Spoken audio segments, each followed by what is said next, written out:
अस्सलाम वालेकुम दोस्तों, welcome to back my channel. दोस्तों आज मैं आपको ऐसी न्यूज सुनाने वाला हूं जो लाहौर के इंसदाद दहशतगर्दी अदालत ने जज मंजर अली गुल ने महफूज किया फैसला सुना दिया। 9 मई JUR गेट तोड़ने का केस शाह महमूद कुरैशी बरी करार दिए गए हैं। यास्मीन राशिद, महमूद रशीद, इजाज चौधरी और उमर सरफराज चीमा को 10-10 साल की कैद की सजा सुनाई गई है। आइए सनसनीखेज वीडियो देखते हैं, इसके बाद बात करते हैं। चैनल को सब्सक्राइब और बेल आइकन को दबाएं।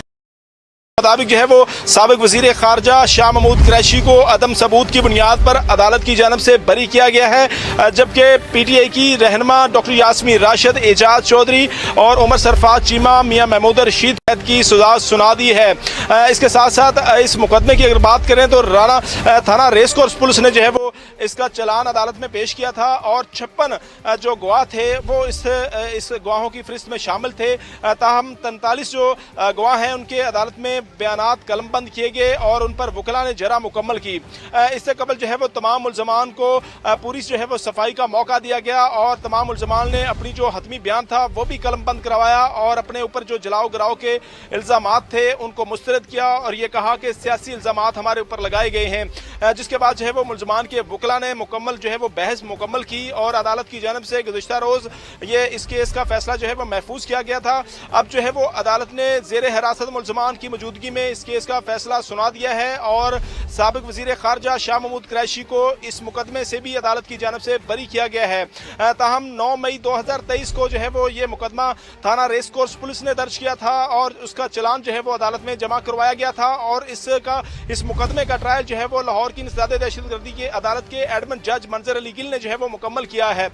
ताहम अब मुल्ज़मान के वकला जो है वो इस वक्त कमरा अदालत में मौजूद हैं और जब मुल्ज़मान को ये फैसला सुनाया गया उस वक्त जो है वो जेल के तमाम दरवाजे जो है वो बंद किए गए और उसके बाद जो है वो मुल्ज़मान को जो है मुल्ज़मान के खिलाफ जो है वो अदालत की जानब से फैसला सुनाया गया है। अब जो है वो यहाँ से जजी साहबान कोल्ड लखपत जेल से जो है वो एडमिन जज रवाना हो रहे हैं और उन्होंने अब से कुछ ही देर कबल जो है वो GOR के जो गेट तोड़ने का मुकदमा था उस मुकदमे का फैसला सुनाया है। अब वो यहाँ से दहशतगर्दी अदालत की जानब जो है वो सिक्योरिटी हिसार में जो है वो रवाना हो चुके हैं। ताहम अदालत की जानब से जो फैसला दिया गया है उसमें 4 रहनुमा हैं जिनको 10-10 साल सजा कैद की सजा सुनाई गई है और 4 जो है वो आम कारकुन हैं जिनको जो है वो सबूतों की बुनियाद पर अदालत ने तमाम शवाहिद का जायजा लेने के बाद 10-10 साल कैद की सजा सुनाई है। जी अरशद, आप हमारे साथ ही मौजूद रहिएगा। माहिर कानून राजा खालिद साहब हमारे साथ मौजूद हैं, उन्हें शामिल गुफ्तगू करते हैं। राजा साहब, बहुत शुक्रिया, आपने वक्त निकाला। सही, जो फैसला सुनाया गया है इस हवाले से कानूनी रहनुमाई भी फरमाइएगा कि कितनी बड़ी मुश्किल है और अब आगे जिनको सजाएं सुनाई गई हैं उनके पास क्या रास्ते, क्या ऑप्शंस बचते हैं आगे? जी, पहले तो मैं आपके आखिरी सवाल का जवाब दे दूं कि इनके पास रास्ता जो बचता है वो अपीलेट कोर्ट होगी, इनकी हाई कोर्ट। तो हाई कोर्ट में ये अपील कर सकते हैं इस फैसले के खिलाफ। दूसरी बात यह है कि कानून के हवाले से अगर देखा जाए तो ये इंतहाई ग्रुसम किस्म का, घिनौना किस्म का ऑफेंस कमिट किया था 9 मई को, जिस पे पाकिस्तान पूरी दुनिया में बदनाम हुआ कि पाकिस्तान के अपने शहरी, पाकिस्तान के इंतहाई हसास, इंतहाई इम्पोर्टेंट और वो अदारे, वो बिल्डिंग्स जो पाकिस्तान के दफा की सिंबल हैं, लाइक GHQ, और जितनी आर्मी की इंस्टॉलेशंस थी, जितनी उनकी बिल्डिंग्स थी, जितनी उनकी आर्सनल्स थी, जितनी भी एस्टेब्लिशमेंट थी, उस पे एक कोऑर्डिनेटेड एफर्ट के जरिए एक मनज़्ज़म और भरपूर अटैक किया गया जी। तो जिससे जो अंदरूने मुल्क हमारा दुश्मन है या जो टेररिस्ट हैं उनकी हौसला अफजाई और बैरून मुल्क जो हमारा दुश्मन है तो वो भी इनकरेज हुआ। मेरे ख्याल में इसी इनकरेजमेंट के नतीजे में और इसी खुशफहमी के नतीजे में इंडिया ने मई 2025 को पाकिस्तान पे अटैक किया, लेकिन उससे अंदाजा नहीं था कि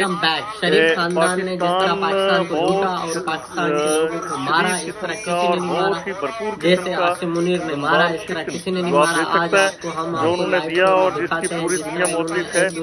तो ये तो चंद मिसक्रिएंट्स से निपटना पाकिस्तान के लिए इतना मुश्किल नहीं था, लेकिन जो हमारी मुसल्लह अफवाज है उन्होंने रेस्टेंट शो किया और साथ एक्सपोज कर दिया इन लोगों को कि इनके डिजाइन क्या है, इनके जो निफेरियस डिजाइन हैं, एक्टिविटीज हैं, those have been badly exposed before public at all. Expose किया गया। राजा साहब, अब फैसले के हवाले से ज़रा रहनुमाई फरमाइएगा। जब एटीसी की अदालत में ये मुकदमा चला, इसमें गवाहान भी पेश हुए, आपको मौका भी दिया गया, जिन्हें सजाएं सुनाई गई हैं उन्हें भी जो है अपनी सफाई पेश करने का।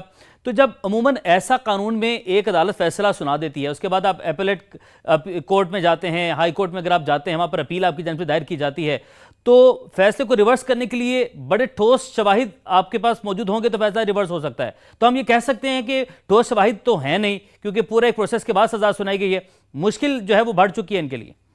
जी देखिए, मेरे ख्याल में बड़े सबर आजमा ट्रायल के बाद फिर जो ट्रायल कोर्ट थी, एंटी टेररिज्म कोर्ट, उसने उन्हें सजाएं दी और सफिशिएंट एविडेंस मौजूद थी। इनका हमेशा ये शिकवा रहा और ये बात करते रहे इस पे कि जी अगर हमारे लोग थे तो एविडेंस क्या है। तो एविडेंस तो पूरी कौम के सामने थी कि उसकी ऑडियोज मौजूद हैं, उसकी वीडियोस मौजूद हैं, और यानी sufficient incriminating evidence was available against the accused party. In the light of that evidence, the accused persons have been booked and sentenced by the trial court today. बिल्कुल। अच्छा राजा साहब, जो ट्रायल है, एटीसी के जो फैसले हैं, उनकी इंपॉर्टेंस के हवाले से भी बताइएगा, हमारी रहनुमाई फरमाइएगा कि कितना जो है ये अहम फैसला है एटीसी की जानिब से। देखिए, फैसला तो आम है, पाकिस्तान की हिस्ट्री में ये मुनफरिद किस्म का ऑफेंस कमिट हुआ। इससे पहले भी आप देखिए कि सियासतदान वो जुल्फकार अली भुट्टो थे, बेनजीर भुट्टो थी, आसिफ अली जरदारी थे, मियां नवाज शरीफ, इस तरह सियासतदानों को सजाएं होती रही हैं। पाकिस्तान की तारीख में देखा जाए तो वो वली खान से लेके मौलाना मौदूदी, मौलाना अब्दुल सत्तार खान न्याजी और पता नहीं कितने लोगों को सजाएं हुई, लेकिन कभी ऐसा नहीं हुआ कि उन्होंने इस तरह की एक्टिविटी को या इस तरह के अटैक को, इस तरह के असॉल्ट को इनकरेज किया हो और वो पाकिस्तान के अदारों पे हल्ला बोल दें। एक पीसफुल प्रोटेस्ट का राइट आपको अवेलेबल है and it has been guaranteed by the constitution of Pakistan, लेकिन आपने हदूद को क्रॉस किया, बल्कि वो काम किया जो दुश्मन ने आज तक नहीं किया था, जिसके नतीजे में आज आप हालात का सामना कर रहे हैं। एंड जो have been facing the music, और यही वजूहत है कि एटीसी में जो है इनका जो मुकदमा जो है इसका ट्रायल चलाया गया। जी जी बिल्कुल, इससे बड़ा दहशतगर्दी का और एक्ट क्या हो सकता है। यानी ये तो इटसेल्फ इतना बड़ा वो था कि आप यानी वो अदारा जो मुल्क का दिफा कर रहा है, जिससे दुश्मन कामता है, तो उस पे हम बिल्कुल। राजा खालिद साहब, आप हमारे साथ मौजूद थे, आपका बहुत शुक्रिया। जस्टिस रिटायर्ड शाइक उस्मानी साहब हमारे साथ मौजूद हैं, उन्हें शामिल गुफ्तगू करते हैं। शाइक उस्मानी साहब, अस्सलाम वालेकुम, बहुत शुक्रिया आपने वक्त निकाला। सर, ये जो फैसला सुनाया गया है, इसके असरात के बारे में भी बताइएगा, कितनी बड़ी मुश्किल है जिनके बारे में फैसला सुनाया गया, उस हवाले से भी रहनुमाई फरमाइएगा।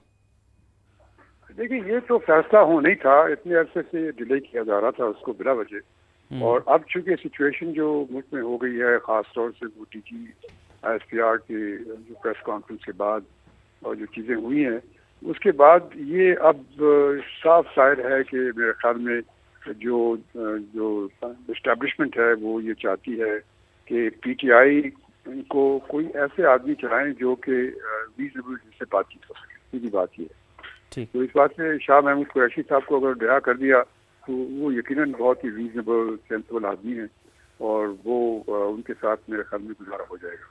तो ये तो मेरे ख्याल में इस वजह से उनको रिहा कर दिया। ये तो खैर मेरी अपनी जो समझ है वो ये है, लेकिन बासूरत जो फैसला हुआ है वो कानून के मुताबिक हुआ होगा। जो एविडेंस उनके पास नहीं होगी, इस बात में रिहा कर दिया उनको। शाइक उस्मानी साहब, एक आप लंबा ट्रायल चला, एक लंबा जो है वो वक्त गुजरा इसमें और गवाहान भी पेश हुए, तो ये जो टाइम है इसके हवाले से आप क्या कहते हैं? क्योंकि अमूमन इतना वक्त तो लगेगा, क्योंकि ये बड़ा फैसला है, सियासी बड़े नाम थे इनके खिलाफ, ये फैसला सुनाया जाना आसान नहीं होगा, ये ट्रायल पूरा। देखिए बिल्कुल, ये तो देखिए बात ये होती है कि आमतौर से जिनका ट्रायल होता है वो कोशिश में रहते हैं वो लोग, आमतौर पर मैंने यही देखा अपने तजर्बे से, कि वो चाहते हैं कि किसी तरीके से जो ट्रायल हो वो ऐसी बेंच के सामने और ऐसे जज के सामने हो जहाँ पे एक उनकी सुनवाई सही तरीके से हो सके। तो वो इस बात से कई दफ़ा जो मुल्ज़िम होता है वो खुद डिले करता है और अपने फायदे के लिए ये भी होता है। और दूसरी तरफ भी ऐसा होता है कि जो प्रोसिक्यूशन है वो उसके पास एविडेंस नहीं होती तो वो भी डिले करने की कोशिश करता है। बस इवेंचुअली फैसला होता है और फैसला एविडेंस के मुताबिक होता है। सही, एविडेंस के मुताबिक फैसला हो गया। अब इनके पास ये एपलेट जो है वो ट्राइब्यूनल में जाएंगे, कोर्ट में जाएंगे, अपील इनकी जानिब से की जाएगी। तो वहाँ पर आप क्या समझते हैं, कितने चांसेस हो जाते हैं? आपने कहा कि ट्रायल हुआ, पूरे जो है वो सबूत पेश हुए, जिसके बाद ये सज़ा सुनाई गई, तो वहाँ से अब आगे मामला कैसे आप बढ़ता देखते हैं? देखिए, आप देखना ये है कि अगर तो ये गवर्नमेंट की मर्जी से हुआ है और वो उससे खुश है, तो यकीनन जिन लोगों को छोड़ दिया गया है वो उनको तंग नहीं करेंगे, वो उनके खिलाफ अपील नहीं करेंगे। लेकिन कई ऐसे हजरात होंगे जिनके खिलाफ वो हो सकता है कि वो अपील में जाए, और जिनके खिलाफ फैसला हुआ है वो भी कोशिश करेंगे कि अपील में जाएंगे। ऐसे तो नहीं बचेगा, ये मामला चलेगा, ऊपर जाएगा, हाई कोर्ट तक जाएगा। सही, मुश्किल आप कितनी समझते हैं? मामला हाईकोर्ट तक तो चला गया, इस फैसले को, मेरा सवाल ये है कि रिवर्स करने के लिए बड़े ठोस सबूत शवाहिद आपको रिक्वायर्ड होते हैं। अब तो ये कितनी बड़ी मुश्किल में जो है वो घिर चुके हैं, क्योंकि गवाहान भी पेश हुए, पूरा ट्रायल हुआ, जिसके बाद ये फैसला सुनाया गया। जी, कितनी बजे? सॉरी, मैं कब ये जब हाई कोर्ट में जाएंगे तो ये वहाँ पर आप इनके पास कितने % आप कह सकते हैं, बीइंग अ माहिर कानून और रिटायर्ड जस्टिस, कि जब एक फैसला एक अदालत से होकर अगली कोर्ट तक जाता है तो वहाँ से उस फैसले को रिवर्स करवाना कितना मुश्किल हो जाता होगा, क्योंकि एक पूरा ट्रायल, एक प्रोसेस से गुजर कर ये फैसला सुनाया जाता है। यकीनन सही कह रहे हैं आप। देखिए, जब ये जो ट्रायल होता है कोर्ट ऑफ फर्स्ट इंस्टेंस में, उसमें सारी एविडेंस पुलिस होती है, क्रॉस एग्जामिनेशन होते हैं, सब कुछ होता है, और उसके बाद वो एक नतीजे पे पहुंचता है। लेकिन कई दफ़ा ऐसा होता है कि कोई खास ऐसी गलती हो जाती है जज से, जिसको कि उस वक्त नोटिस नहीं किया जाता, और जब वो ट्रायल जब हाई कोर्ट में अपीलेट कोर्ट के पास जाता है, तो अपीलेट कोर्ट उसको अगर नोटिस कर लेती है कि उसमें कोई प्रॉब्लम हो गया है, तो उस सूरत में अपीलेट कोर्ट के पास हमेशा राइट होता है कि वो उसको रिमांड कर दे। अगर वो उसको ख़त्म नहीं कर सकती तो कम से कम रिमांड कर दे, ये भी हो सकता है। ये तो अक्सर होता रहता है, कोई नई चीज़ नहीं। सही, जस्टिस रिटायर्ड शाइक उस्मानी साहब हमारे साथ मौजूद थे और इस केस के हवाले से हमें रहनुमाई फरमा रहे थे। आपका बहुत शुक्रिया।